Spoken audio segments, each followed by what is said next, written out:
Okay, I had a lot of fun stamping a certain composition yesterday on Kodak photo paper, and I thought we'd do the same thing today. I have all my stamps that I used for the scene out. I thought I'd do it again, but let's do it in a different time of year, time of season, whatever. I thought we'd do a nighttime scene. This one's more reminiscent of something, noontime or something like that with, a strong kind of lighting in here, a generally light-toned sky. Let's try it in kind of a darker convention. And I thought we'd go for more of a springtime type of color scheme. I don't use the autumn series with springtime types of colors, greens.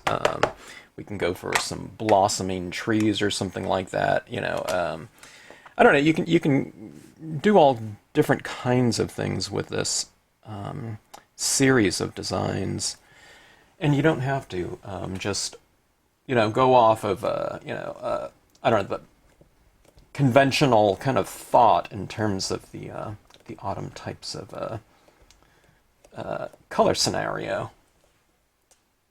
That being said, these are just kind of a combination of deciduous and evergreen trees, and you can pretty much do anything with that type of thing. Okay, I don't like to pin down my designs when I'm doing them for anything too specific that would limit us in terms of our interpretation and also just general flexibility of the designs. Okay, that was Autumn Brook there, and we're going with Autumn Bank left here, but I'm using it to the right of Autumn Brook, okay, because these are all meant to be potentially blended in together. Now, yesterday in this scene, what I did was I added some additional tones in the impressions, some green tones and whatnot.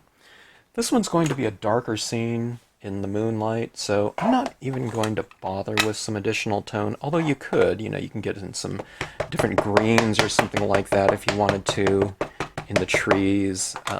Yeah, do all kinds of things in terms of your color scheme. Now, every time I do this, as I mentioned yesterday, if you're a viewer of this series, is that you want to overlap your previous impressions by about 1/8 of an inch to 1/4 inch. I mean, you can even go a 1/2 inch or something like that, so there's plenty of leeway. So you really don't have to do any type of careful positioning, because these aren't like a jigsaw puzzle, something that has to be matched up perfectly in order to merge in with one another. You just want to overlap them enough, okay? When people try to be too careful about images and they try to go exactly right up to it, sometimes they miss it, and then you get gaps in between. Now, if that happens, you can always fill in with some additional imagery, some additional trees or something like that. But if you don't have to, all the better. It makes less work for us in the end. You want to kind of utilize kind of your energies in more of the creative types of decision making that you'll come across in your stamping. You don't want to do like repair work, or I don't know what you would call it, but something like that. Okay, now one of the things about these tree lines is, we can just leave it as is, but I think I want some additional imagery in here, like some background trees. So let's show you what you do for that, okay? Here's the maple pear. This one's maple trio. Maple trio is a little bit of a smaller convention, and I thought I would use that in the distance. But again, just like with overlapping and the merger of imagery, in terms of your masking, you don't really need to do too much, okay? You just want to mask enough, okay? So when you mask out, I'm just using this torn paper towel, okay? Really easy to do. And have some of your other image showing. So don't mask way up high, otherwise when you stamp this out, you'll get this big white line in between. Unless that's kind of the part of the strategy or something like that, but you really don't need to do anything so careful, okay? But anyways, that kind of built that up. What I'm doing right here is I'm just matching up that area back there, those trees, with this one over here. This one kind of dipped down, quite distant. So just building up some additional tree line in here. You can stack it like that. You see, I've gone 1, 2, 3 impressions like that. You can see where I've stamped on my paper towel. It's about, I don't know, it's mostly the trunks or something like that, a little bit of the bottom side of it. And then we have these additional trees in the background there. And you can build it up as high as you want it to. Or as high as you want to, I should say. Okay, so springtime. Let's go for, and nighttime too. Let's go for this moon right here. I don't think I've used this moon in a while. There's all kinds of different places you can use it. I can do it off center and have the lighting coming from that way. Go to here too, but I don't know. I was thinking about doing center positioning with this. I'm usually doing rule of thirds or something like that, but we do have this autumn brook here, and you see how this kind of waterway kind of meanders around like that? That would probably provide a kind of this general structuring. Sometimes I do this center structuring like this, and it kind of provides this pyramidal shape. You can't really see the bottom of this piece of paper right here, but see right here, from here. So it's kind of like a triple thing. It's like 3 different quadrants like that, and that's what it kind of builds. I mean, it would build 3 like this too, but I don't know, they say in composition, groupings of 3 are often kind of nice for visual harmony, so I don't know, I usually abide by that, even if I'm not thinking about it, which I'm often not. I think it's kind of subconscious at this point in time. But when you do place this glowing orb right smack in the middle of your scene, up, middle, top, it's a very obvious kind of pyramidal shape, and that's, good structure. It provides a nice stability for your overall composition. Okay, now I'm not going to measure this or something like that and find out where exactly that center is. I'm just going to eyeball it like this. And I wiped off the edges here because I want to be able to blend in this cloud with the surrounding area really nicely. So if I kind of blot off the edges before I stamp it out, it'll stamp out lighter on the perimeter.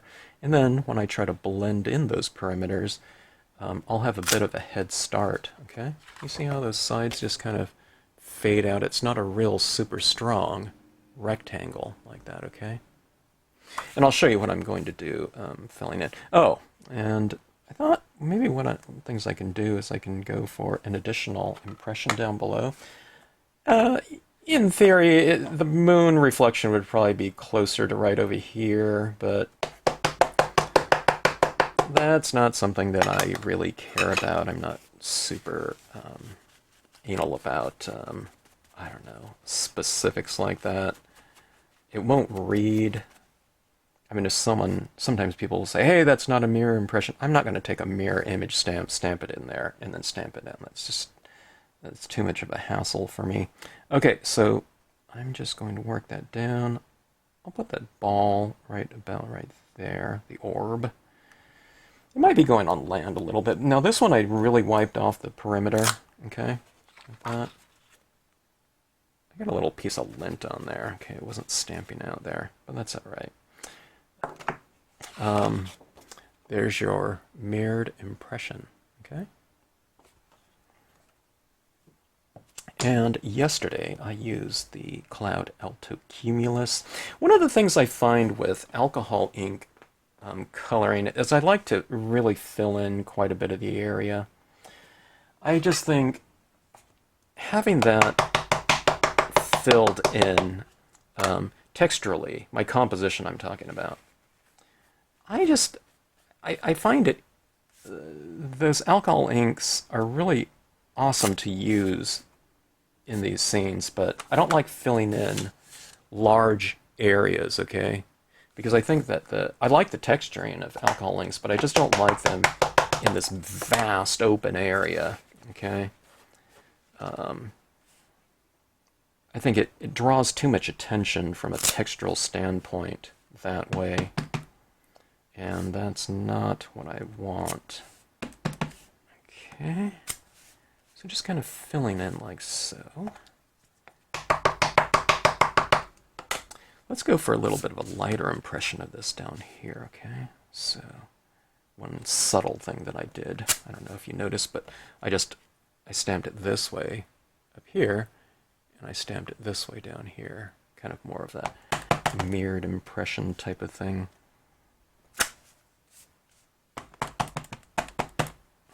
Okay.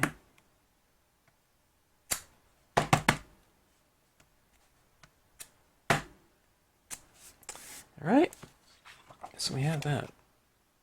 I know it's really busy right now, but that's where kind of adding our tones comes into play. Now, another thing too, I probably should have done this, but it's going to get dark anyway, so again, it just comes to show you where it doesn't really matter so much. I'm going to put this down here, and maybe I should have stamped this first and then masked it off and then stamped that Altocumulus behind it. But even if I do get this Altocumulus in this Boulders with Lichen, that'll be fine because I'm going to be doing a lot of coloring on this scene.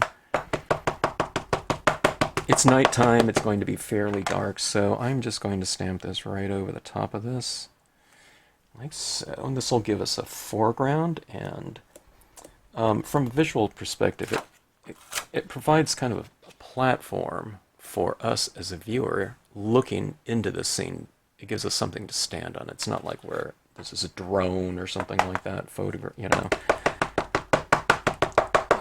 It puts us, you know, just, it creates a little bit more kind of visual harmony, I think, as from an emotional perspective. It gives us something as a viewer to stand on looking out into that area, okay? And it also provides depth, you know, for sure. You know, you have something close in here and something a little bit more distant. Okay, now there's not very much separation between all that texture in there and down here, especially because the texture in there is in here. So let's create a little bit more separation. Okay, the stamp that I used yesterday was the Rocks and Leaves. Okay, now let's do some masking here. Okay, I'm going to put this right alongside that, or right over the top of the Boulders with Lichen. I have a lot of the Boulders with Lichen showing, though, on my mask, okay? I didn't go right up to the edge, just as we didn't do that up top either, okay? So you see those leaves right up there? On the other side of the rock, and then I'll put some in front of the rock as well. But let's put a few more in back of the rock. Okay.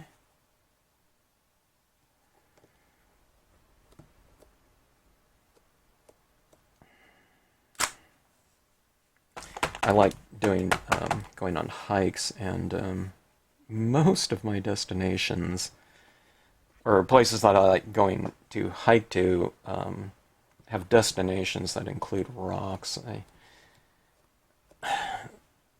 I like getting up on vantage points, and when there's rocks, you can kind of see out over, you know, like an expanse. When there's not rocks, a lot of times you're just kind of in a thick forested area. Sometimes there's a lot of monotony as you go around each corner. So they call them switchbacks, and I don't like doing switchbacks, you know, 50 different ones that look exactly the same. So I like, I tend to look for rocks whenever I'm going anywhere. That's why I like Joshua Tree so much. A lot of desert hiking, because you can see the vast expanse. I like going in forests and hiking through things like this too, but I don't need 10 miles of that or something like that. Let's say if we're hiking underneath this canopy. Okay, so there's that. again, it's really busy there in the foreground. But we will hopefully bring all that together in the end result with our alcohol inks. Let's go for some additional foreground imagery.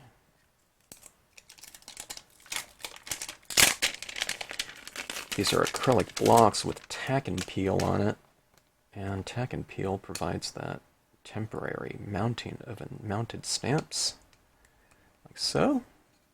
Comes right off. Eventually it gets untacky because you get a lot of, ink on it and dust and whatnot, and you just wash it off. I've even scrubbed it off with the scouring types of sponges, and you just let it air dry. Don't wipe it off with a towel or something like that, although it should get lint all over it and it'll stick to it. So you just let it air dry, and it is really tacky again, like brand new tacky. All right, let's get some additional foreground in here. The leafless styles of trees are really fantastic for foregrounds because you get the benefit of an object in the foreground creating depth, but they're leafless, so you can see all the things that are going on in the background as well. And, these are aged, dead trees, yeah. I don't think it doesn't add that element of death into the scene. I think the things that are alive seem even livelier by contrast, and I don't know. It says that this is a kind of an established forest and whatnot. I find these the dead trees quite I don't know, attractive in terms of their kind of sculptural forms and whatnot. All right, so see that we're getting some nice kind of foreground and depth by utilizing this.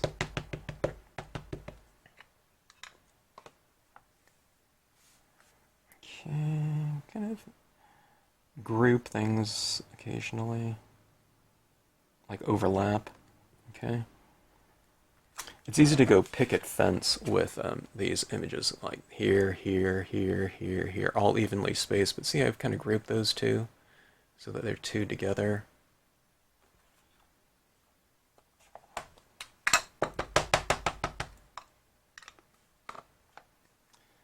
Let's see, let's get another one right here.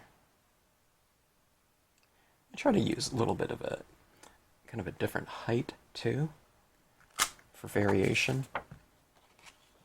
Okay. Maybe I should have put one on the other side of one of these rocks. I still can, but see how I did this right here? It's in groupings of, they're not groupings here, but there's 5 of these trees. It's kind of an odd number.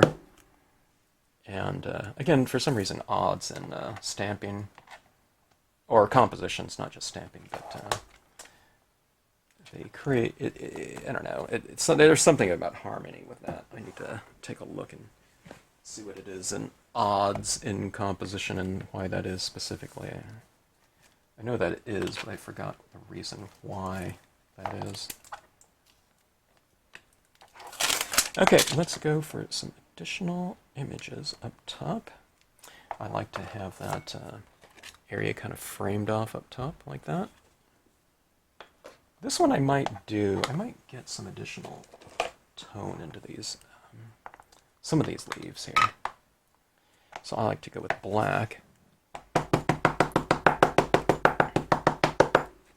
And then I'll just go in with a green pen like this. My pens are getting a little bit dry. I need to re-ink them sometime.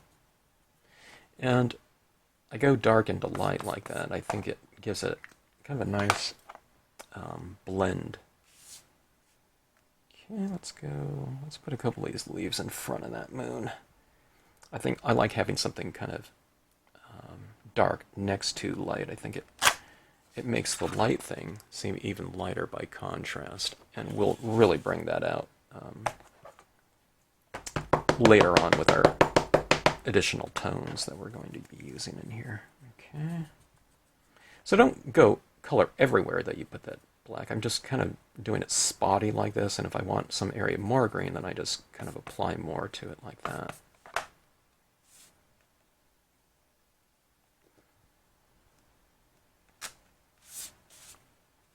Okay, now it's going to be a little bit lighter in here because that's where the moon is. Okay, out here on the perimeter, it's going to get a little bit darker. The way that I add a vignette to this scene, so I'm going to do these ones on the kind of outer edges, just more in straight black. Okay, see that right there?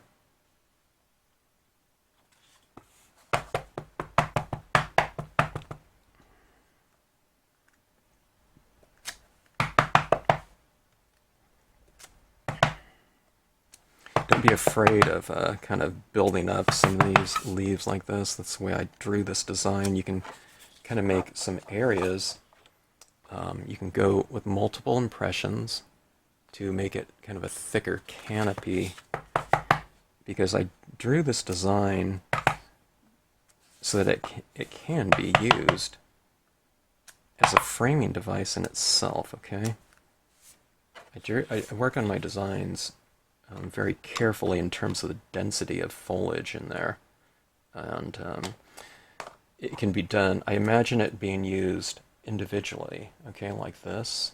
But I imagine it being used in repetition to create kind of a denser pattern for when we need that. And in doing so, it creates kind of a stronger framing aspect, but you still get some of the definition within there. Okay, you don't want it cluttered. So the density of form and texture is something that I spend,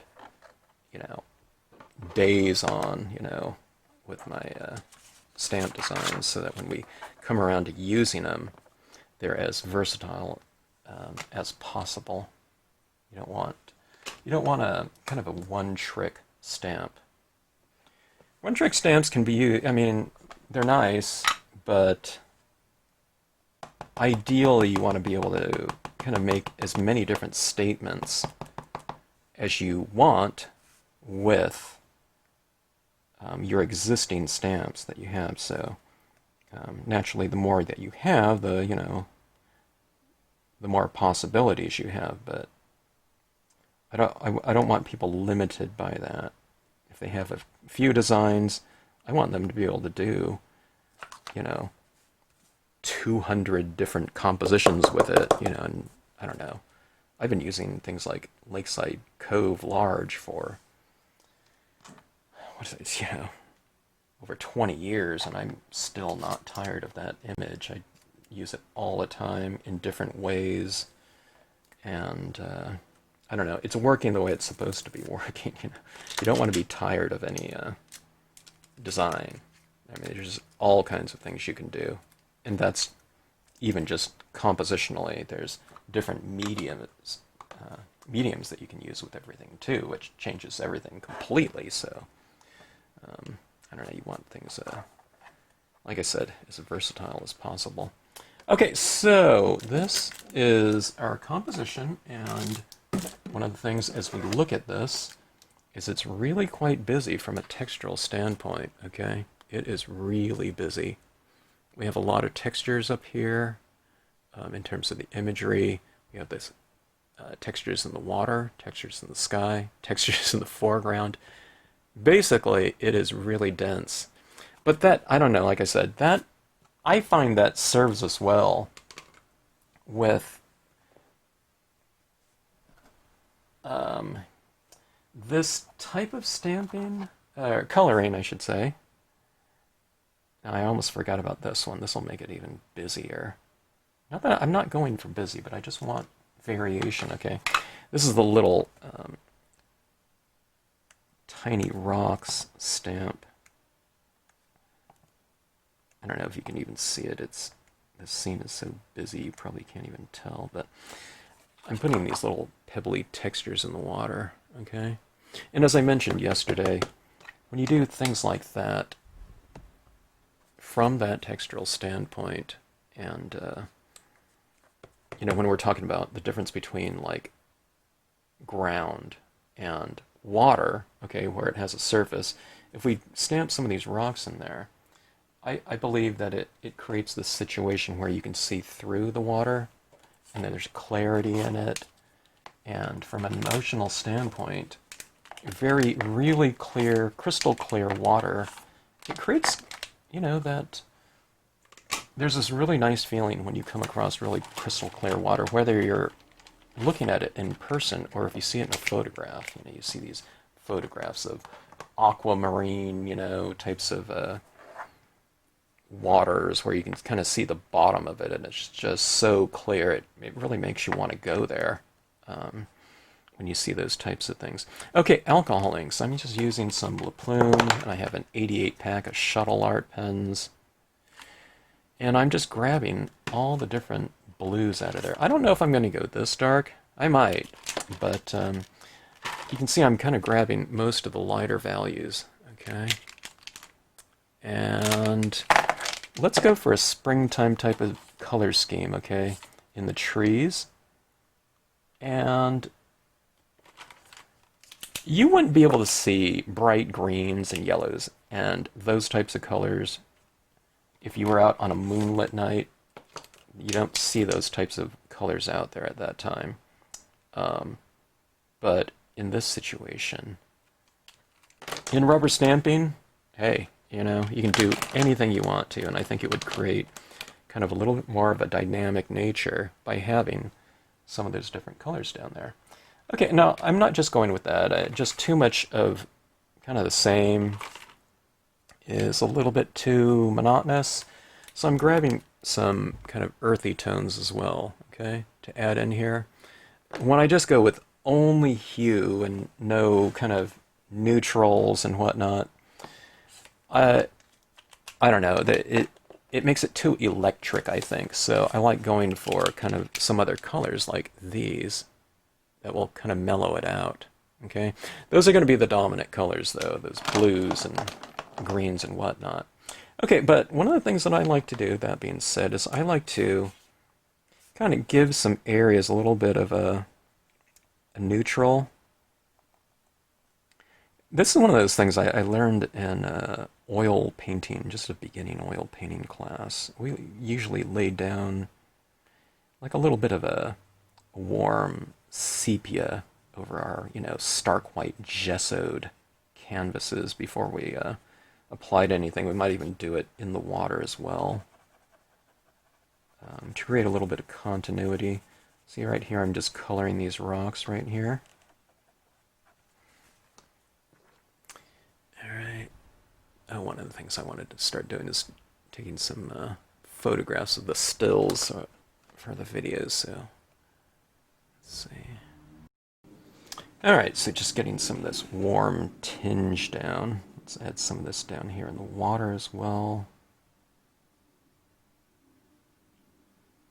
I'm not coloring everything with this. It's kind of, this is what I'm kind of doing. If I was to show you just on a blank piece of paper, it would look kind of like that. Okay? You can see some of this, I'm picking up some of the dye ink that's on the surface here. When you're doing things on this photo paper, that emulsion coating, the media really stays largely on the surface of the paper. Okay? It doesn't soak in so much, although it dries really fast. It seems like it's soaking in, but I don't think that's the case. It's just kind of laying on the surface in that emulsion. So you might get, you know, some lifting, but then you just kind of, to get that off your pen, you just kind of scribble it off, and that's fine. You might stain it a little bit. Some people might kind of really, you know, not want that, but, you know, the way that I look at media, I mean, if you're not using it, I mean, I'm not trying to, you know, I'm not going to frame my you know, pen nib or something like that. You know, it's the pieces that are important, so I don't try to keep, like, all of my stamps, like, super clean, and my media, I mean, it's clean enough. It's not like I'm using, like, a bunch of polluted pens or something like that. So, not really a concern.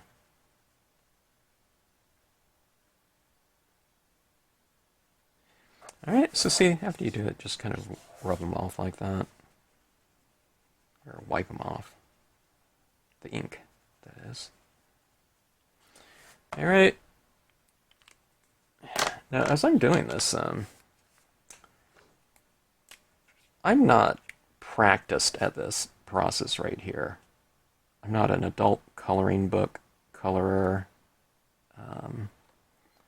I've mostly used dye-based inks, when I'm coloring scenes.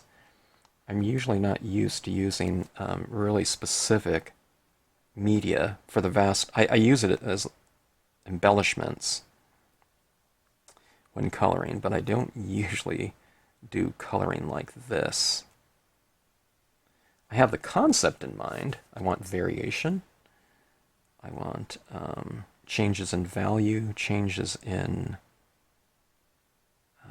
intensity, etc. in my scenes, just as a general concept.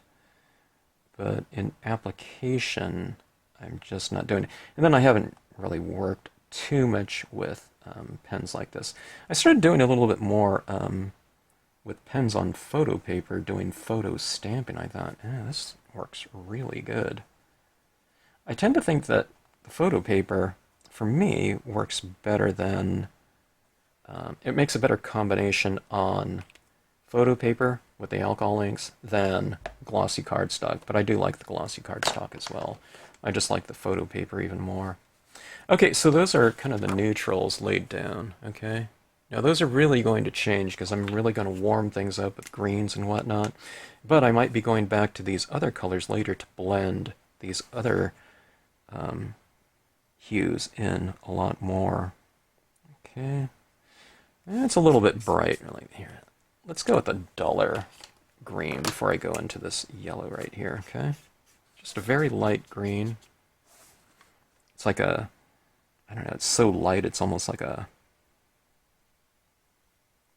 5% green or something like that. It's very light. 5% in terms of the value of it. Like a really dark green would be, I don't know, 70%, I don't know, something like that. Like a Christmas green might be what would that be? Like a 70% green, maybe? The traditional kind of Christmas green. Okay, I might even put some down here on these rocks down here in the foreground. Okay, see how that's kind of all changing as we get into it. Alright, let's go to this other kind of, I don't know, what is it, like a lime green or something like that. Let's lay some of this down in the shadows as well. See, the darkest of areas, the darkest of green areas, I started off with a very light green, okay? It'll be underneath the darker greens, okay? That's one thing, especially with my dye-based application processes. A lot of times people see a light blue and then a dark blue, okay? But anywhere the dark blue is, the reason why it's so vibrant is because anywhere the dark blue is, the lighter blues are underneath it, okay? But when you see the end result, a lot of people just think, okay, he's applied light blue in this one area, and then dark blue's over here, but no, light blue's under the whole thing, and dark blue goes over the top. And that's how you get these kind of richer surfaces, because when you're using transparent media, and alcohol inks and dye-based inks are both transparent, colors underneath are going to show through. So the more layers you put down, potentially, I mean, it could get muddy as well and kind of like too much, but for the most part, the more layers you lay down, and I'm laying down kind of related colors. They're not unrelated, so it doesn't really get too muddy. At least not too fast. I forgot to do the reflections, so I'm going back in with a lighter green down here.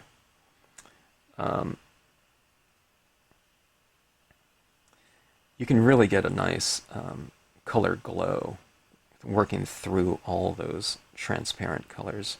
Like I said, I'm working through kind of a swatch of values of the same hue, green, okay?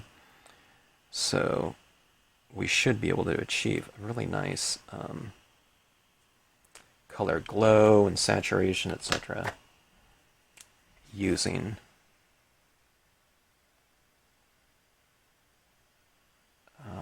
incrementally darker tones laid over the previously applied colors, okay?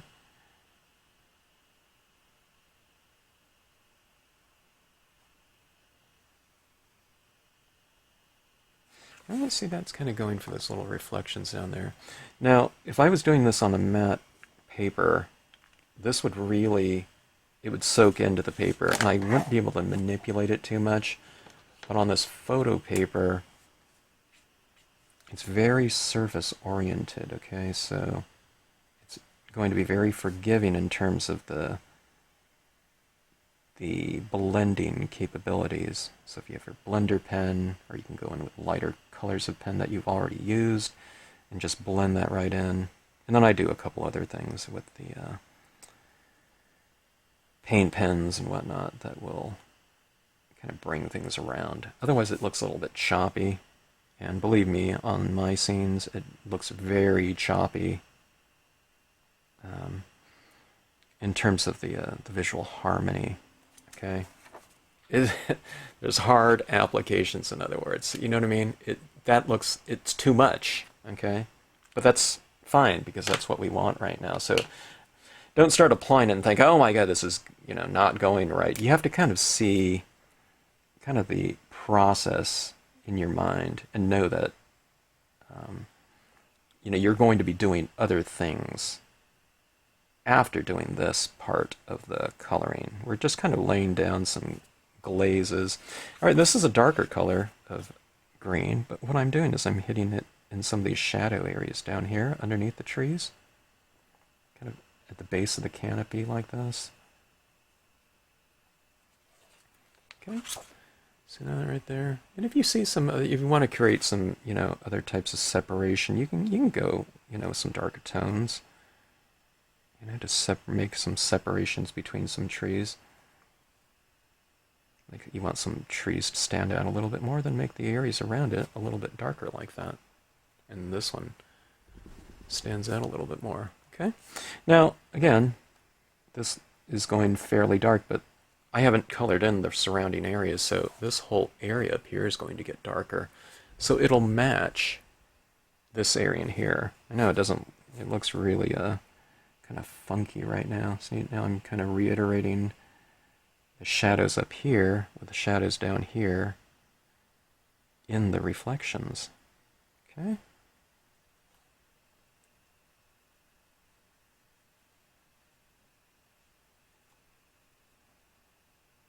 I don't know if anyone's ever used watercolor pencils. You know how you kind of lay those pencils down, you go over it with like a wash of like a water wash, and it can spread it around and it dissolves the, they look like colored pencil marks almost with the watercolored pencils. But that's kind of like, almost like, it's kind of the spirit that you do this. You're applying this media, then you're going to go back in here and kind of spread it around and move a lot of the colors around. And like I said, I'm not good at this either. I'm certainly not practiced at it, okay? You don't have to be too good. As long as you kind of stick with it and just kind of keep developing it. Like the highlights, I'm losing some of my highlights in here, so what I'm going to do is I'm going to go back with my blender pen and just go back in some of these areas and reveal some of those lighter areas. And then where it doesn't reveal there, I just hit it with some of my pastel fine point paint pens and all as well. All right, I'm kind of missing some of that kind of more Christmassy green, kind of the darker greens. See, that using like the color like that kind of freaks me out a little bit. I kind of like to go with these more earthy ones, but let's go in with some of these other colors. See how that really stands out? I mean, that is really a difficult color right there, right? I mean, it doesn't match up at all. It's not blending in at all. but that's where I'm just kind of going for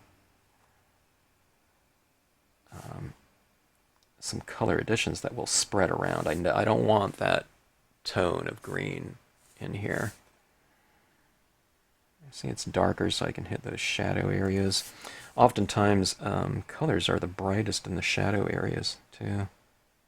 More so in the daytime type of scenario, not in a nighttime one like this, but, you know, with moonlight. But I'm just saying, you can hit your darker areas with kind of your darker colors, and it can be very bright.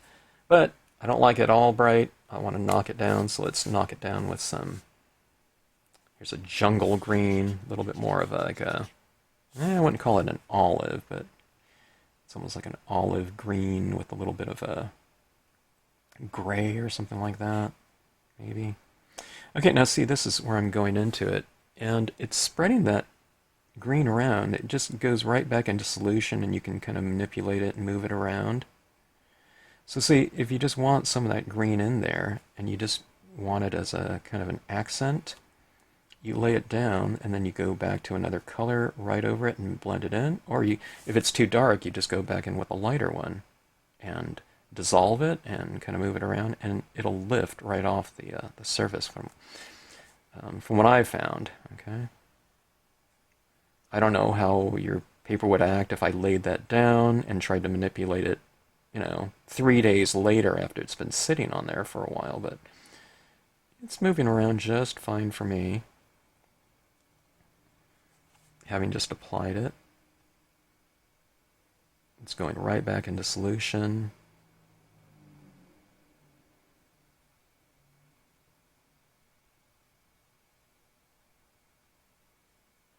Okay, it's all looking kind of real muddled in here.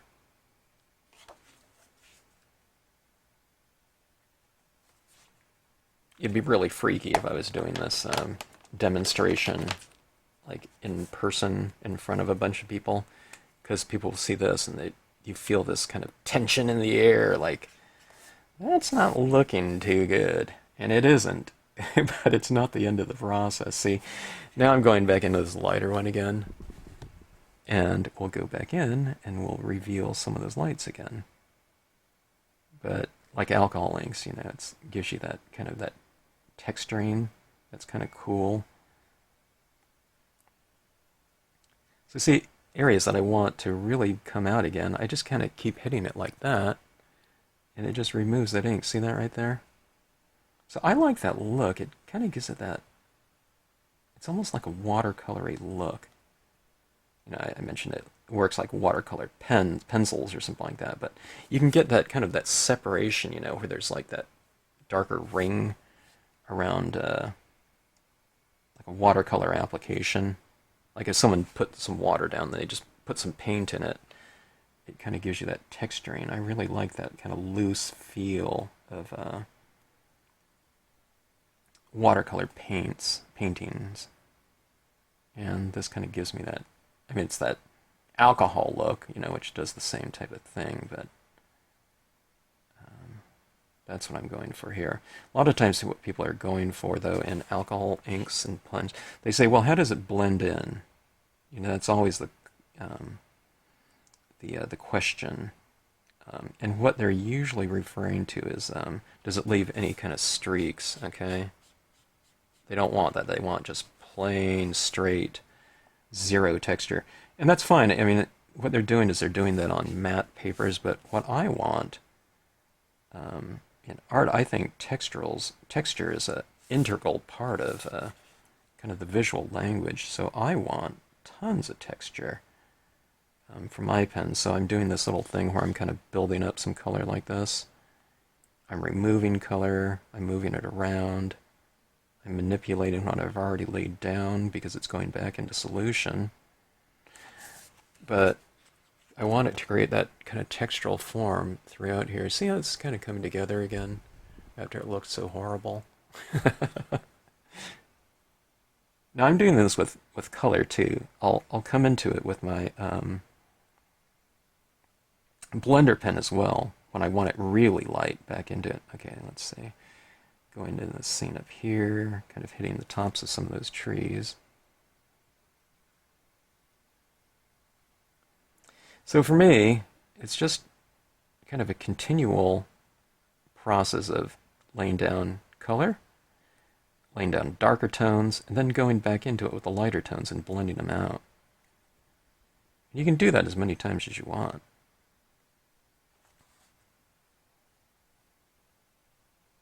Okay, there's a little bit of that heavy green down here. Let's break that up a little bit. Okay. Doesn't it look really like I don't know, I really like this look here. It's just so varied and textural. I really like that look right there. Okay.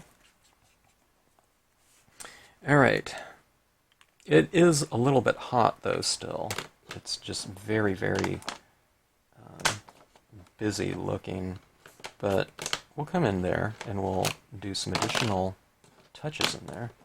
Okay, let's look at some of their blue tones. Let's see here. Oh, let's use the, this is the Shuttle Art. It has a chisel tip on there. Ew, that one's really dark. Let's see if I have a much lighter blue. The lightest blue possible is one of my favorite colors. Let's see, I might have a... Okay, this one's much lighter in the Marvy, La Plume. Okay, so just going into my scene like so.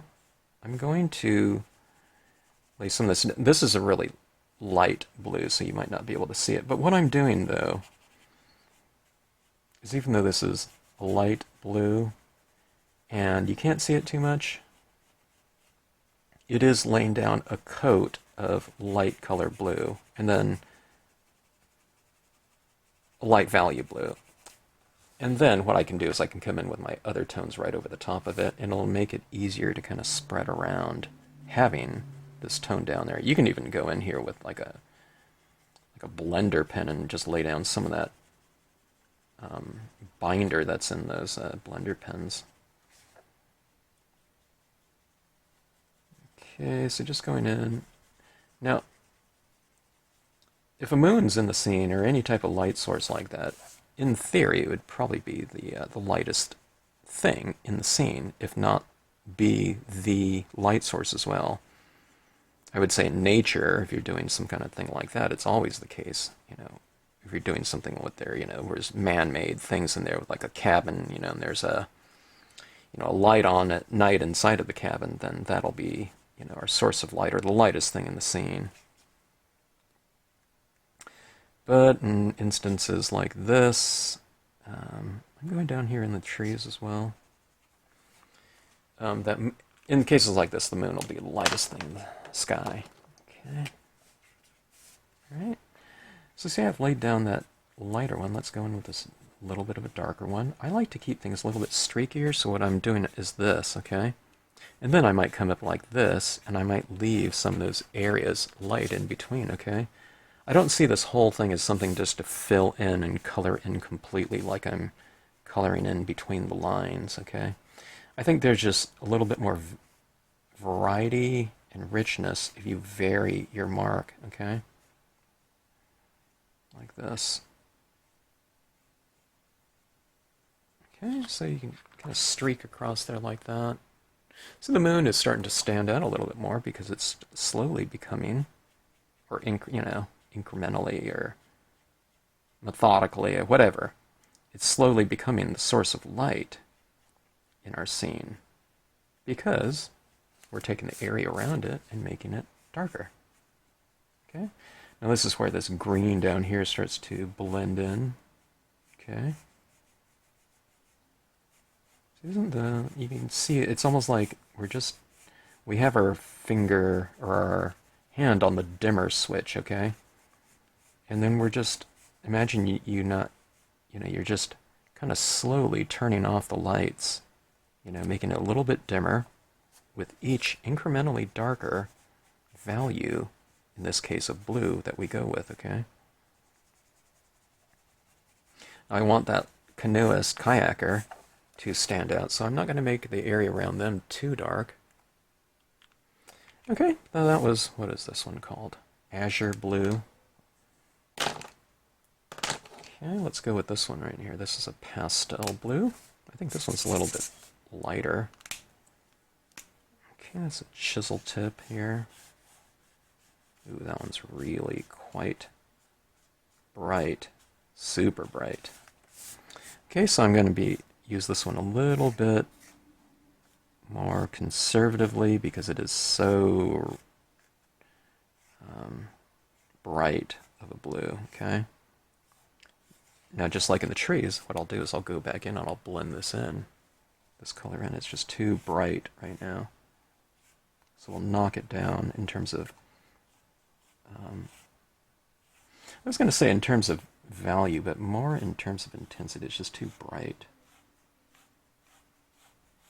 Okay, a brush marker would be better, but this pen right here is like 50 cents. So I have a lot of these. Shuttle Art. I'm not endorsed by any of these companies. These are the ones that I happen to be using. Okay.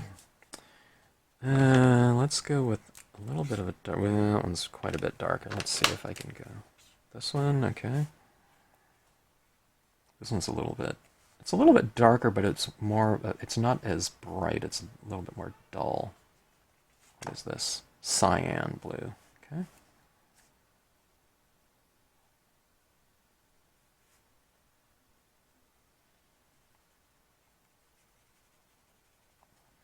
You can bring it down to your trees as well to create a little bit more continuity. Blue over green isn't going to look blue. It's going to look blue-green because the colors underneath, again, are going to show through because of the transparent aspect of it. All right, this is, at this point in time, really in the scene, this is starting to look really crazy, okay? And I don't like that as an end result look, okay? I mean, it looks okay, but believe me, you know, that's not what I really want. But, again, you know, it's just laying down tone. And let's go back to lighter color. This is that really light blue.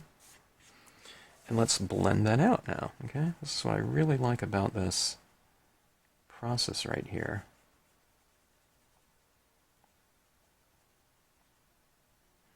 I even have a bottle of alcohol that I can apply on a Q-tip and really kind of, that can be kind of my blending tool too. I haven't used that yet, but I might use it in this piece right here, just with so much ink laid down.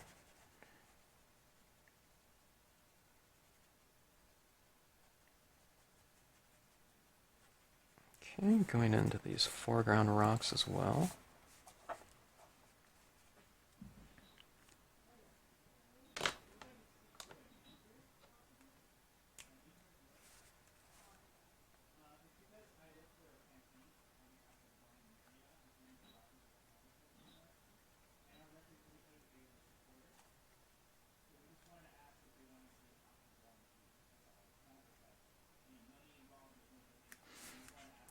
Okay.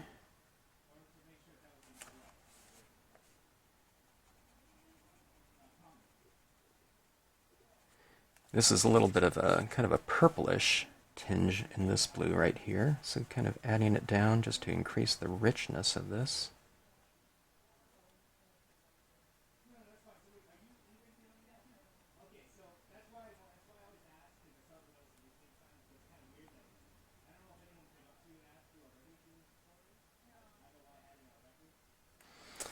Okay, kind of laying it down a little bit more.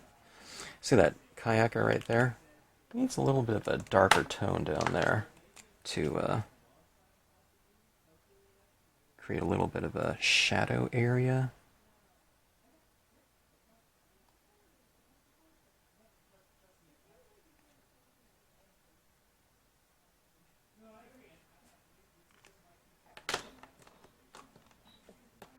I think I want a little bit of a gray here as well. Let's try that. Let's try to go a little bit more kind of neutral on here.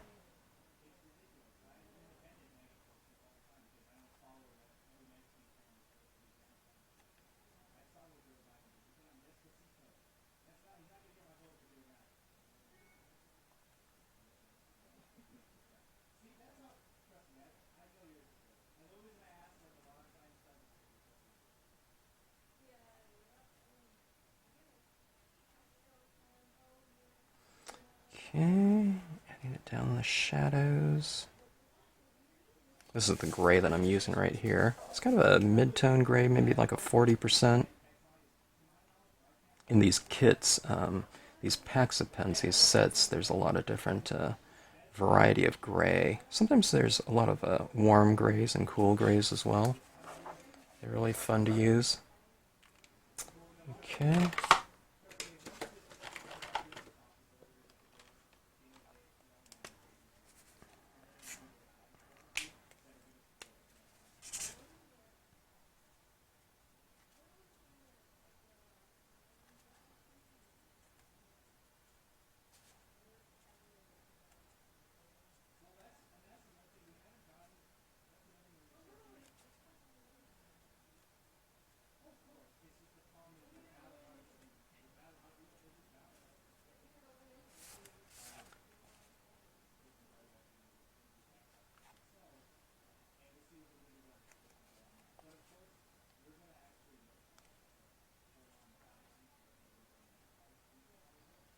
Okay, going in and hitting these other areas really dark. Here. Little shadow areas.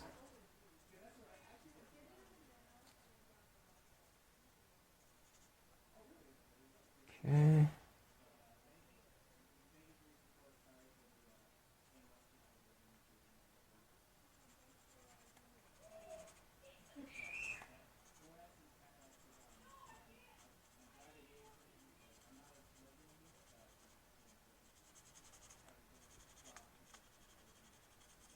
Kind of coloring in my rocks down here. The rocks need to have a little bit more separation, I think, between the background and foreground, like this.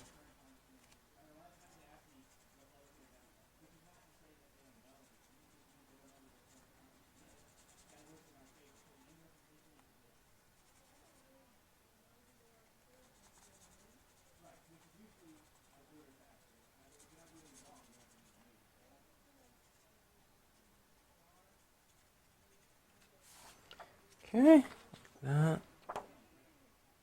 Kind of coming around a little bit more.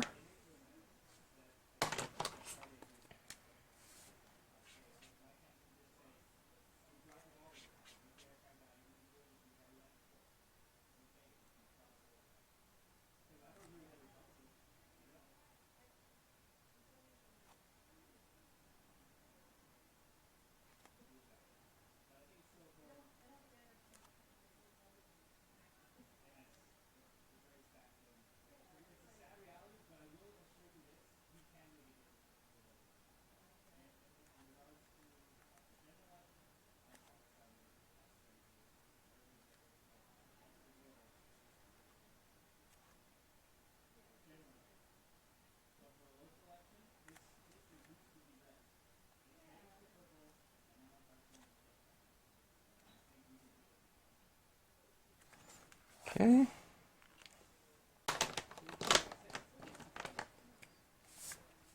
All right, going in. Trying to bring in a lot of other tones into this area here in the foreground, just to vary it a little bit. It's getting really busy from a textural standpoint. So what I'm going to start doing now is I'm going to go in with my blender pen. And I'm not really going for blending, I'm kind of going for removal. I need to start kind of reintroducing some lights back into my areas. Okay? Like some of my trees that are lighter in the design itself. You can reference the designs too and see where those lighter tones are in the design. like this. You see where those lighter areas are up here? So what you do is you just go into it. I just dropped my cap for the pen somewhere. And you just go in, and it's like an eraser, at least on photo paper, okay? See that? How you can just really just go back in and reintroduce those light areas like this.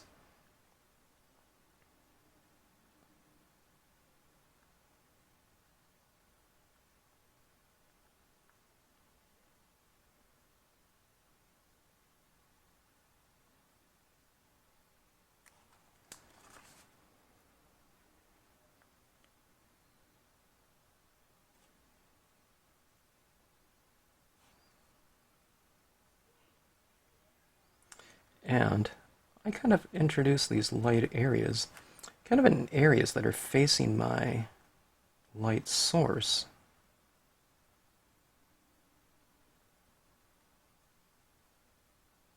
Okay. If you want to go for a really narrow one, just put a couple little dots like this, and it kind of spreads that alcohol ink out like that. And see this right over here where it gets really dark? You can just go on the tops of the trees and just reveal that lighting again, like right back into it. It's really fun, kind of doing that subtractive process right there.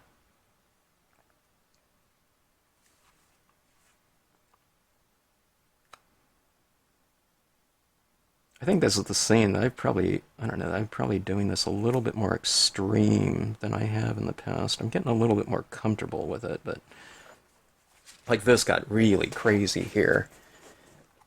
But it looks more like that, kind of that watercolory look that I like, or that textural look. I say it looks like watercolors, but I don't know. It's alcohols, but it's the alcohol look too. But see this where I made these rocks down here really dark? I'm just going in, and you can reveal that light back into it. It's like an eraser, isn't it? But it's more than that, because it's spreading out that ink.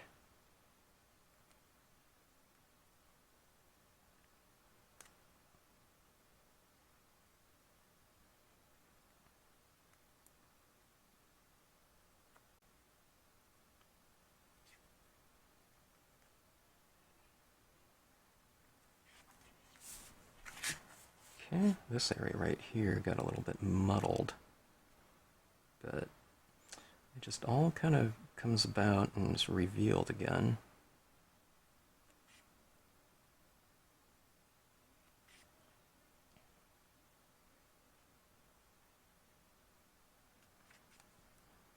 With the use of our blender pen. So over here really needs it.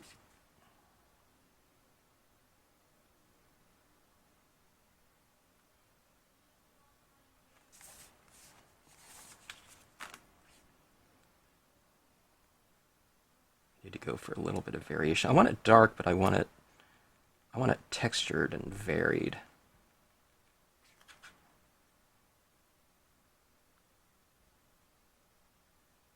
See that? It's really pretty cool watching that happen. You kind of have to keep building it a little bit like that, and then it kind of removes more and more. Because what you're doing is you're having to put the ink that's been applied back into solution, so you kind of have to keep doing it. So it just depends on how much is down there as to how much you have to kind of do this type of touch right here for it to reveal.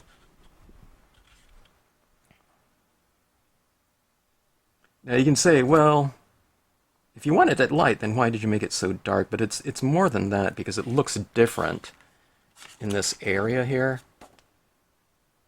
It's light, but it's not as if that's what it would have looked like had I not applied any color, okay? It's getting that kind of textural form.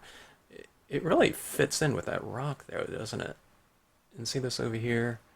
These rocks over here. let's kind of go for the same type of thing over here. And what's nice about this process as well is that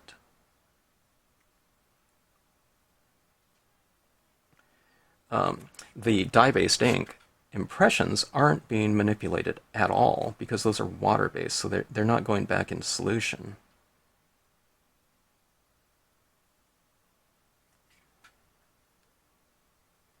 Okay. All right, now I have a lot of gray in there. Let's bring some light back in these trees here. We'll be doing that with some additional textures as well, but let's give them a little bit of a head start. Okay. All right.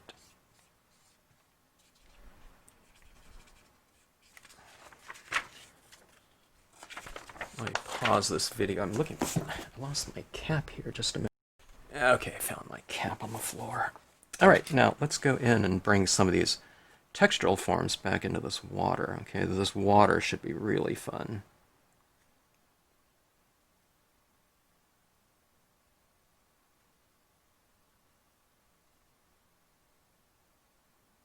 See that streak right there, that hard streak right there?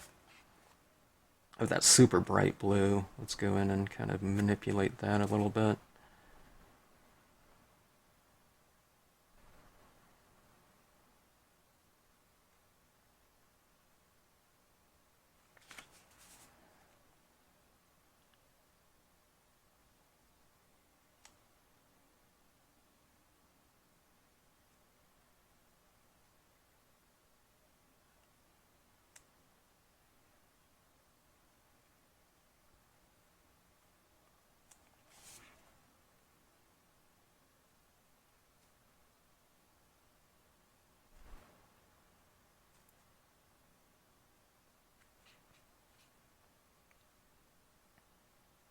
Same thing, we'll do the same type of thing in the sky as well. We need this, we need that kind of that texturing.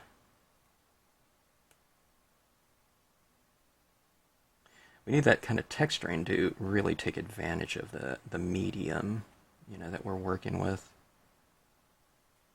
And I feel that these textures like this really take advantage of kind of the spirit of one of the properties of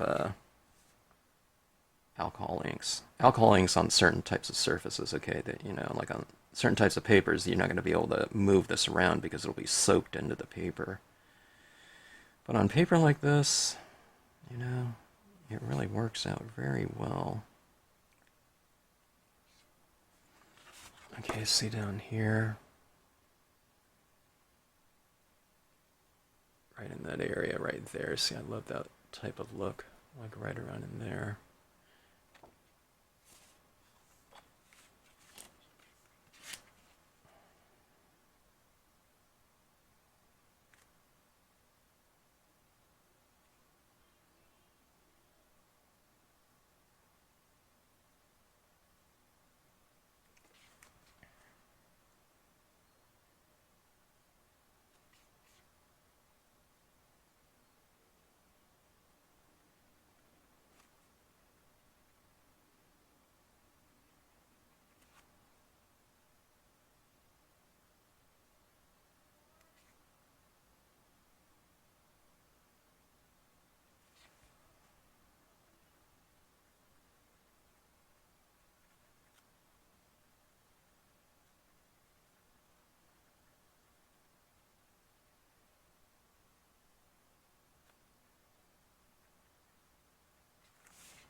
Okay, let's go back up here into the sky.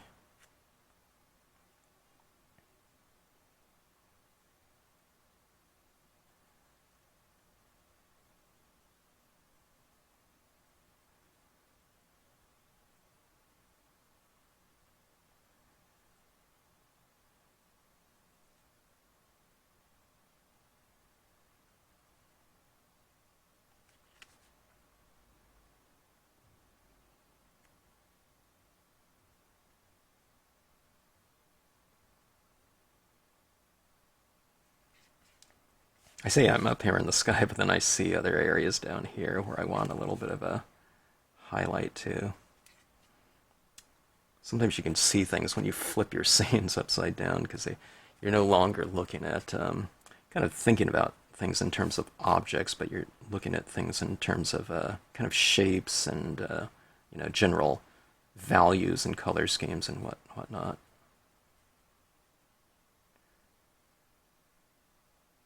There's this book called Drawing on the Right Side of the Brain, where people mostly kind of focused on a lot of the examples were portraiture, but they drew a lot of things. If they were trying to draw something directly, it would come out a certain way, but then they taught them to just flip the things upside down, now replicate, what you're trying to do. And oftentimes the drawings came out much better because people weren't focused on what the object was so much as forms and shapes and textures and lighting. So don't be afraid to move your pieces around, turn them upside down. I'm just doing it because I have better access to this area right here than if I'm working in it like this, I got to put my hand into the scene.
A lot of times when I'm applying those colors, I don't see exactly what I kind of want to do.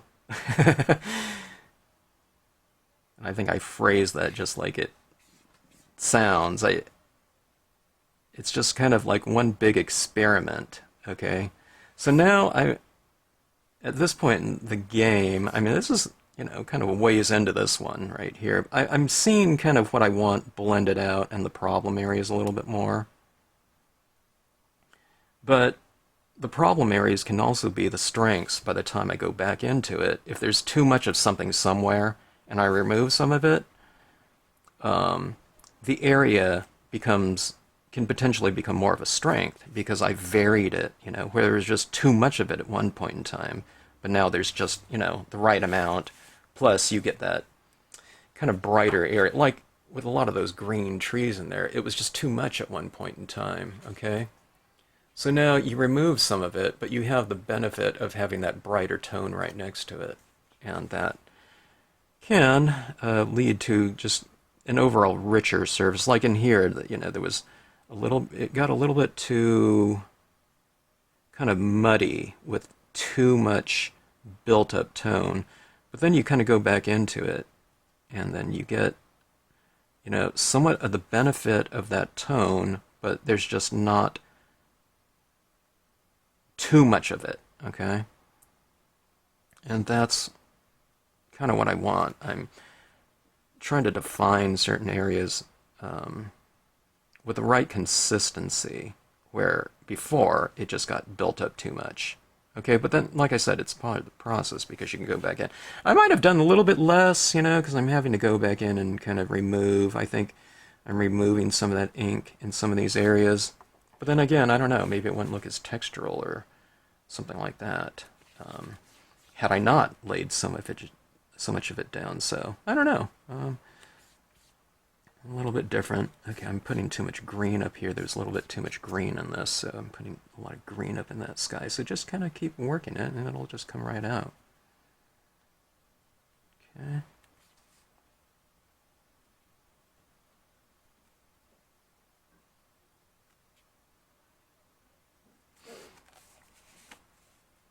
Okay, this rock over here kind of bothered me. I think I'm going to remove a lot of that ink off that. I want it lighter. But where I'm removing it on the top of the rock, I'll leave it darker on the base of the rock, so it's not like a lost cause. A lot of that color that I'm kind of moving around here is kind of moving down to that lower portion, and also giving me that texture that I really like.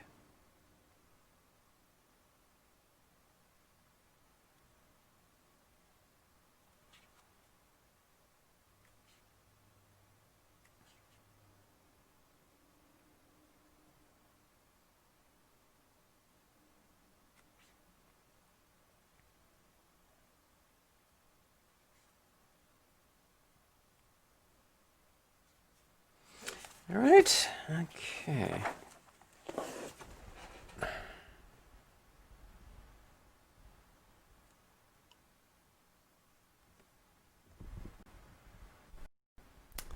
Okay, that is it for the alcohol coloring. Wow, that was a lot of alcohol ink coloring. I achieved more of those types of alcohol ink textures. It's all throughout here. Can you see it? Down here in the water, these rocks. I really like these rocks down here. Those forms. And where a lot of the ink built up thickest, you get more of those types of textures, okay? In the sparser areas, you really can't see the buildup too much. But I didn't want to build it up anymore. I thought it was just already, quite extreme, so we'll just leave it at that. Okay, these are my water-based extra fine Sharpie paint pens, and I have them in blue, peach, pink. I don't know if I'll use the pink in here, but these will provide me with those additional textures, okay? Let's see. Why isn't this working right here? This green one. Uh-oh. This green one might be empty. I was wondering why this isn't working. I think it's dry. Wow. Yeah, it sounds dry. Wow. I didn't think I used so much of this green one before. All right, let's go move over to the blue. Yeah, these things work. These things really flow nicely. I usually don't have clogging on them. So I'm a little surprised at the green, though. I didn't think I used that one, unless it was just kind of a little bit lower in terms of how much ink was in there to begin with. Okay, so this would be better if it was in green, but blue is a part of the color scheme, so you can use some of this blue in terms of highlights. Okay, now in some areas this blue dot is going to be darker than what's down there. And what I'm doing is I'm trying to add it into these areas where it's more of a highlight, okay, than something dark. So I'm adding it into about the medium tone to darker areas, okay? And I'm adding it, see, like on these little tufts of grass, see where there's highlights in here? There's highlights on tops of these branches and everything like that. Clusters, okay? And what I'm doing is I'm looking for those areas and those opportunities for some additional texture. You don't have to hit them exactly, okay? It's just kind of in general. It's not like you're going to put 3 dots somewhere and, oh my god, I put something in the wrong spot or something like that.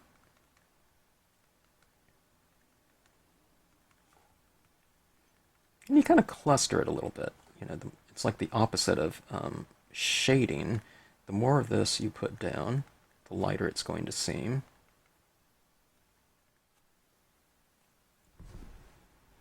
It's kind of resonating. Let me try something here. I have these Sharpie gel pens, which is, it's roughly the same color as the paint pen. The gel pens work really good. The Uniball Signos, I find the paint pens work a little bit easy. I don't get clogging. I don't get clogging with these Uniballs too much, but the paint pens even less so, so I've been using more of the paint style pens lately. Okay, this green's a little bit darker than the blue, so it's giving me a little bit of a different look, and it's also smaller of a dot than the blue.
Boy, that area sure resonates between all that different texture down there and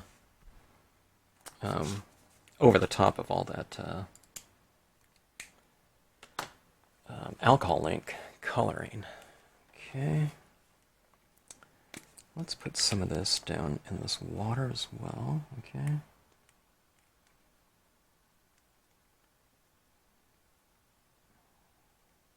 Barely see that the water isn't terribly dark, so this doesn't really stand out too much. It'll give me a little bit of a textural form in that water. And what I like about it is that little textural form on the top surface of the water gives the water more of this surface sheen. So, you want water to look as though there's a depth to it. So if you add different textures, you don't have to go crazy with it though. But adding different textures on top of it creates that surface area to them. Or to the water, okay? Okay. I'm wondering if I should go in with the white now. The white is going to create the most contrast with the background, okay? Naturally so. So, what I like to do is I like to leave that, I leave that till the last part of the process. Because it is going to make, a fairly significant mark and textural addition to the piece. Okay, it's really going to increase lighting, texturizing of certain areas, wherever you put it. Now, if I say that, but if you put it in a very light area, you're not going to be able to see it too much. But in anything kind of medium tone to darker tones, this white really quite kind of stands out. Okay, so the moonlight is coming from here, so on these little areas, largely for the most part on the top surfaces of things, I put some highlights like that, and that reiterates that lighting coming from a certain direction, okay? So if we have trees over here, I can put some lighting on the side of the tree facing that moon, okay? But maybe on the other side of the tree I don't put any highlighting. And then the trees on the opposite side of the scene, I can put it on the opposite side of the tree. So on the trees to the right are left illuminated, trees to the right, or to the left are going to be right illuminated. These little branches right here. See how these are just kind of glowing in the moonlight like that? They're catching that light now. See, where you have these little highlights, you're adding that contrast in that area, so it's not just kind of this dark area in there now. You get these little areas standing out, even if it's very subtle. Having that little area stand out in contrast really introduces that stronger sense of lighting to within that given space or object. Okay?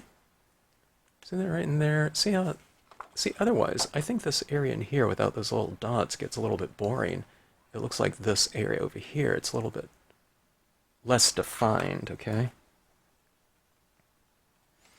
So, let's go and put it over here as well. These pens are very inexpensive. This is 8-pack of I don't know this brand, but I would imagine there's tons of other brands that are similar. When I looked, I didn't pick this out. It had a good rating, this Miaosun pen.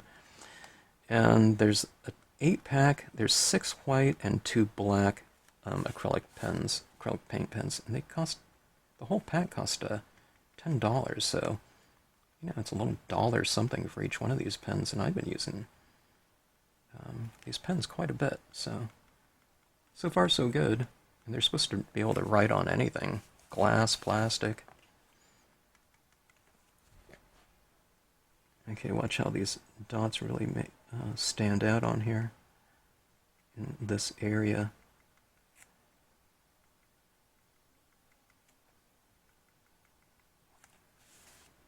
See that? Didn't that really add a strong sense of lighting over there? Okay, now on these images right here, you can see that there's some rocks down here and there's little reflections in the water. Let's do the same thing.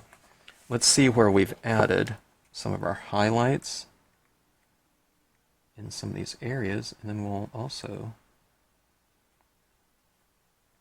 kind of go around and introduce some of those same highlights down here, like in the where they're in the reflections. There's some rocks down here. There's this little distant shoreline. You can kind of define that a little bit.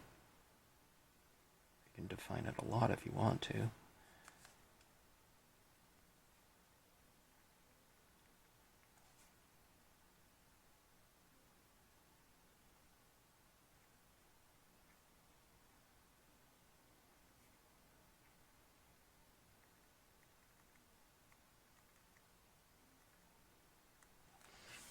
Okay. It's going to bring the scene to life, isn't it? Okay, specular light on the water. The blue didn't really show up, but the white shows up quite a bit.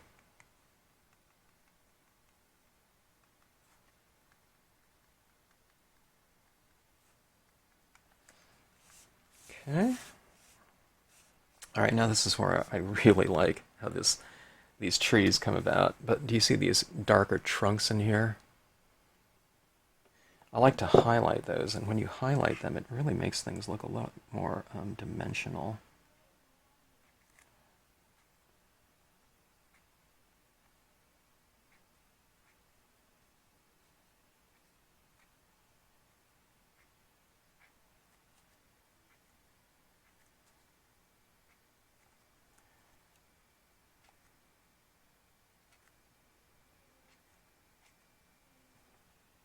Some of these I'm not even, I don't know. I don't even know if there's a trunk there. I'm just kind of adding it in there. And you can kind of go off on these other branches if you want to.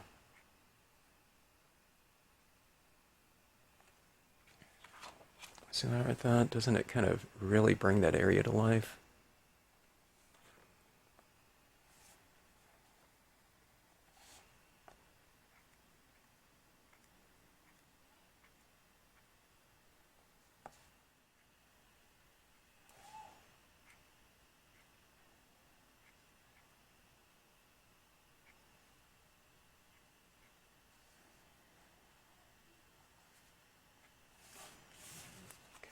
Yeah, see that right there?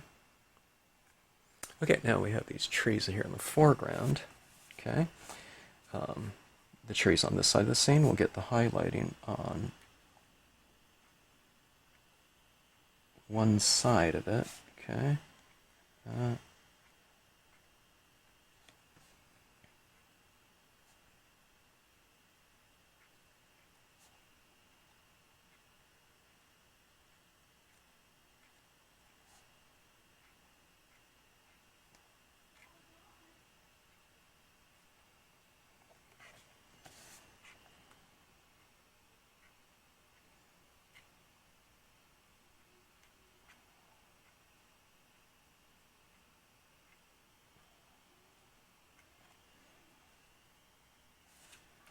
See how those trees right there stand out a little bit more now? Now the trees on this side of the scene are being left side illuminated. So we'll put the illumination on that side of the tree. Let me do this right here. I'm going to put this down so I can put my hand on here. You don't have to be exact. See, I'm just kind of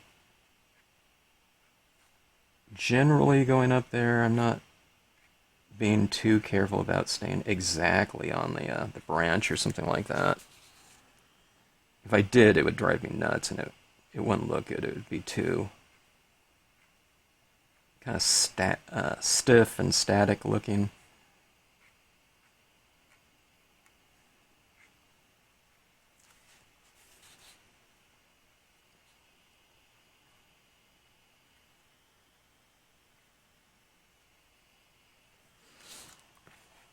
Okay.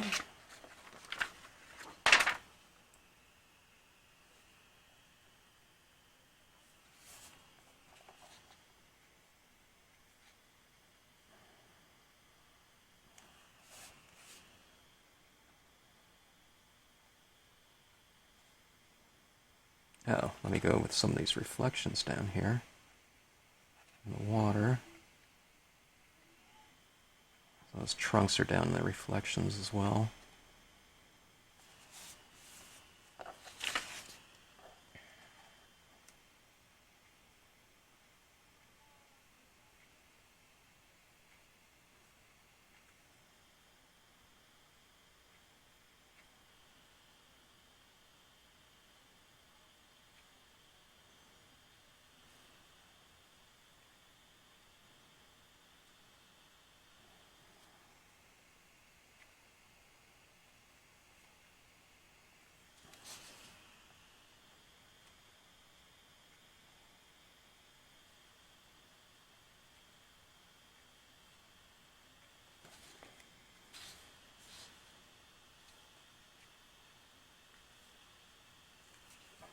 Okay.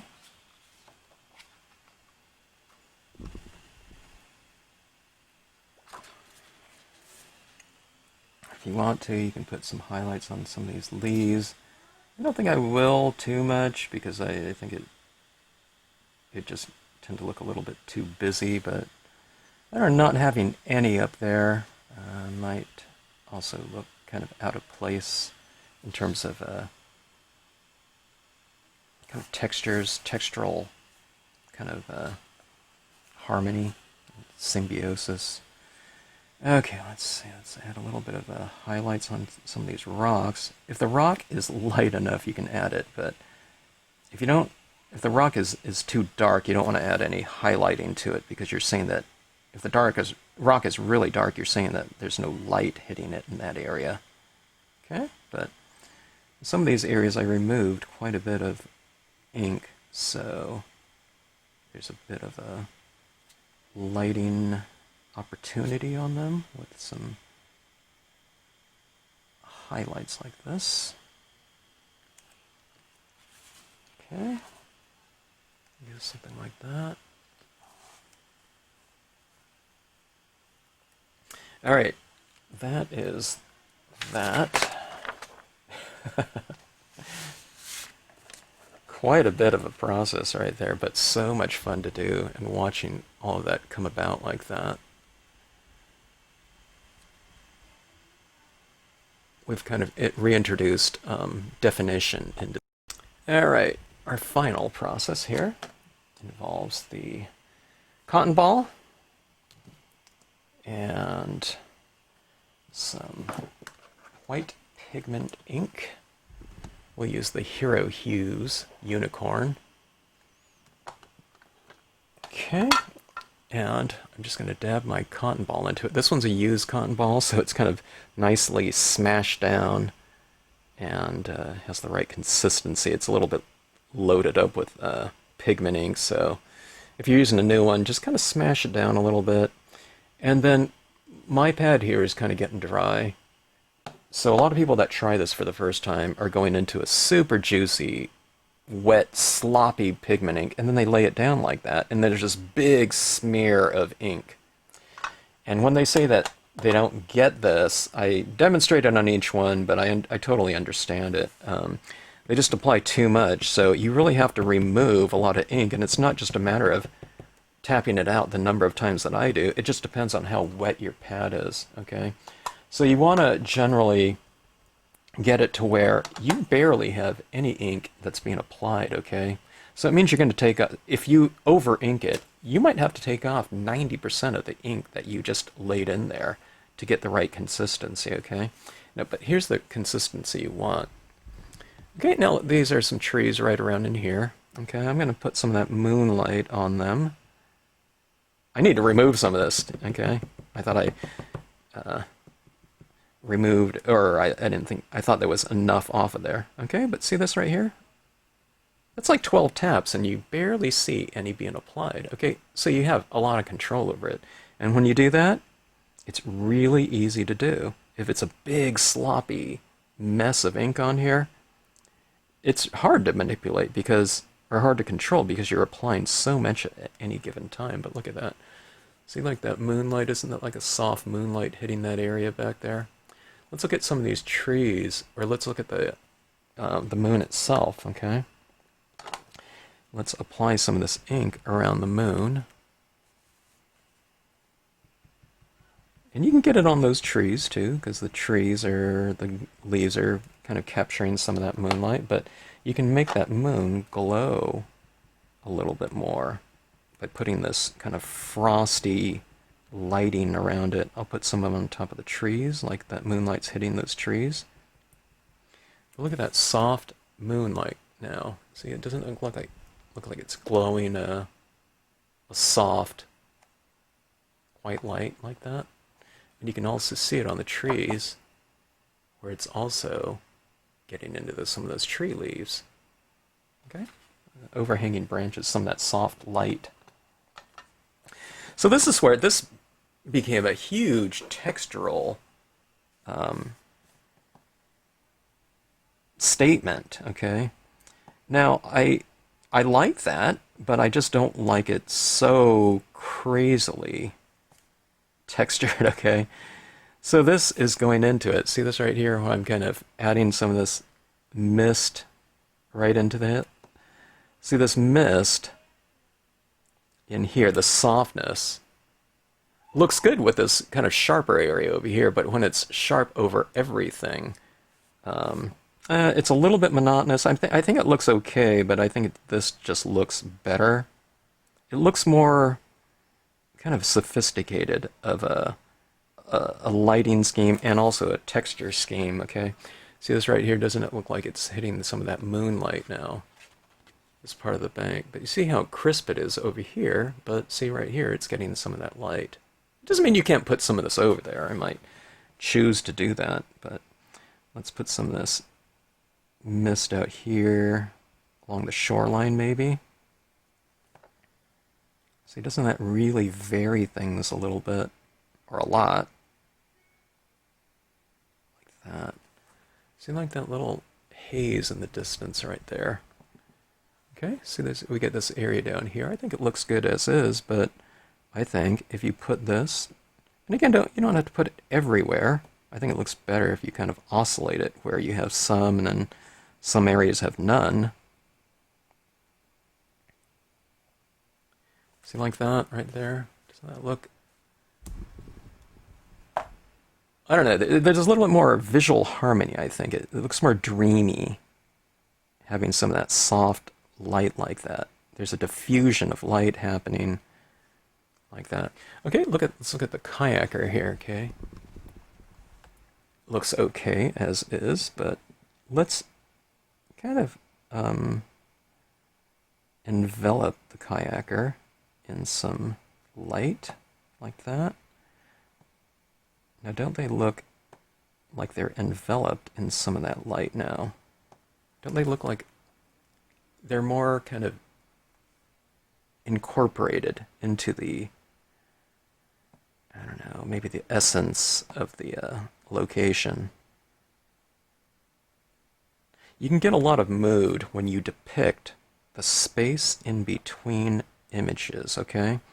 So that all that means is that you have some areas, some imagery of a certain value, but then you have lighter versions of it as well. Now, see, this is just super easy to do because we didn't have to do it in color. You didn't have to have lighter shades of green in the background and lighter shades of olive brown and lighter shades of blue. Okay, you can use all the same colors, but you just go in at this point in time and you just lighten up some of them. Okay, and I just find that easier to do than having gone through, having to go through another 15, 10, 15 different colors. It's just easier just to do it with one color after the fact, okay?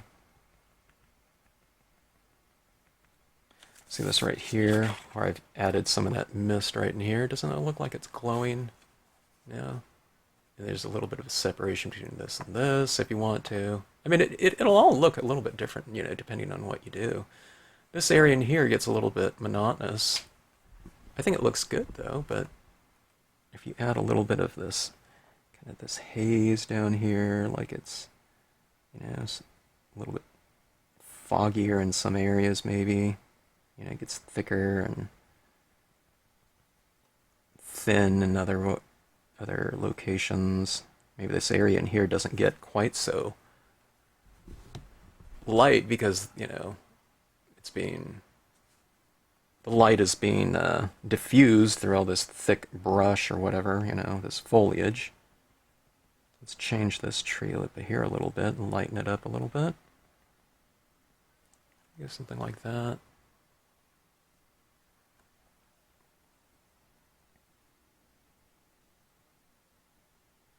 I really like it along the water's edge. But see, right in here, I'll leave a little bit just as is. You can put some more up here if you want to.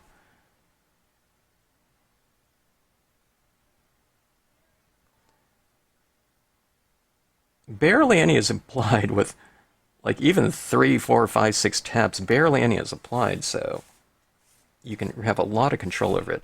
Where it gets a little bit more precarious is if you try to rush it. It's like, I don't see anything, let's go thick, and boom, blob, okay? So just kind of, it doesn't take that long. And this whole process right here, which is changing the scene quite extensively from a visual standpoint, is not going to take a whole lot of time here. But what a change it does make to the overall spirit of the piece.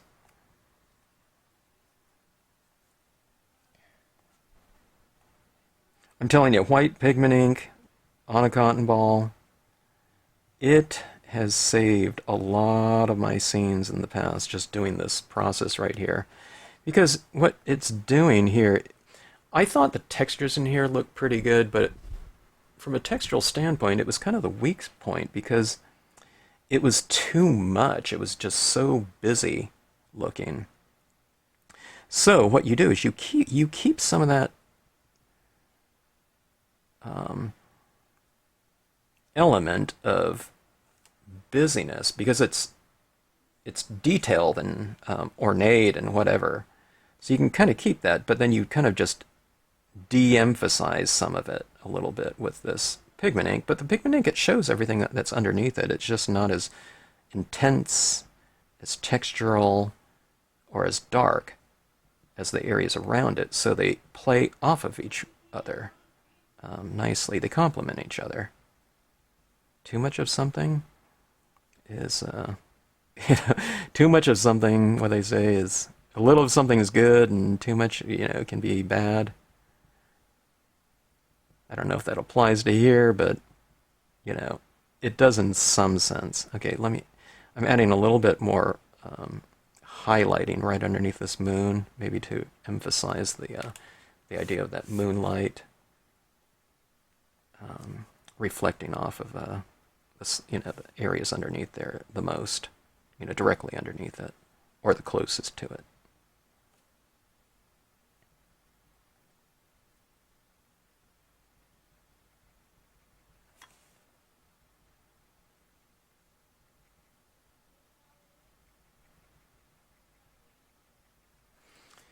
All right.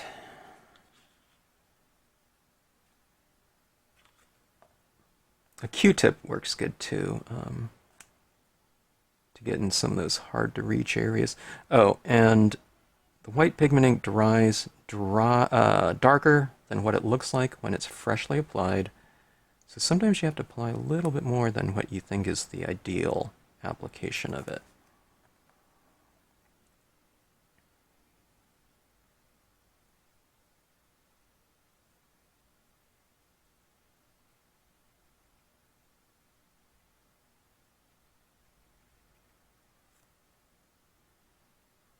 It's really easy for me to go overboard with this because it's so much fun to do. It's really relaxing to apply as well. But sometimes I probably apply a little bit more than what might be ideal. But what I say to that? I just say, who cares? It's as long as I had fun. It's all about the process. It's not as if I go overboard a little bit and it's suddenly I just got docked down a grade or something like that. All right, I think that will do it. I'm looking around, seeing if anything else. I could use some of this. I think that looks good. All right, so here we go. Look at that lighting on those trees back there, huh? Remember that area back there? I mean, it was fairly intense. It was just like this area right in here. So you can see the difference it makes. It really pushes that back in the distance, too. The kayaker. The kayaker is kind of the focal point of the scene. I don't know, is it? It kind of incorporates in. Maybe because, that pigment ink in there, but look at that. What a difference that white pigment ink made. It's everything's kind of glowing now. The lighting in the piece, and everything that was so textural. Remember this?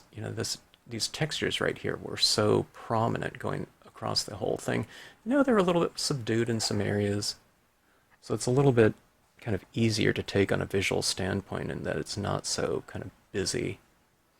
All right. So, anyways, hope you enjoyed the scene. If you have any questions, drop me a note in the comment section.